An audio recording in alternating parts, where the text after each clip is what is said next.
Budget ఉద్దేశించి ప్రభుత్వంపై కీలక ఆరోపణలు గుప్పించిన కేటీఆర్ కు మంత్రి సీతక్క కౌంటర్ ఇచ్చారు. ఢిల్లీకి మూటలు మోసే బడ్జెట్ అంటూ కేటీఆర్ చేసిన వ్యాఖ్యలు ఆయన మానసిక పరిస్థితికి అద్దం పడుతుందన్నారు. ఇతర రాష్ట్రాలకు మూటలు మోయడమే పనిగా పెట్టుకున్నారని మంత్రి ఆరోపించారు. కేసీఆర్ మాటలు తీసుకున్న వారంతా ఆగమయ్యారన్నారు. అప్పుల గురించి కేటీఆర్ మాట్లాడడం మిలియన్ జోక్ అని వ్యాఖ్యానించారు.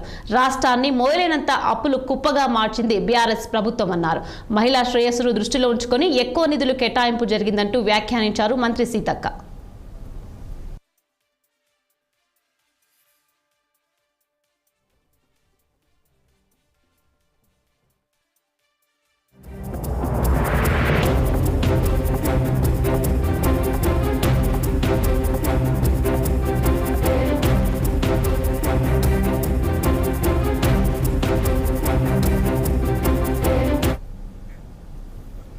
హైదరాబాద్ ఉస్మానియా విశ్వవిద్యాలయంలో తెలంగాణ రాష్ట్ర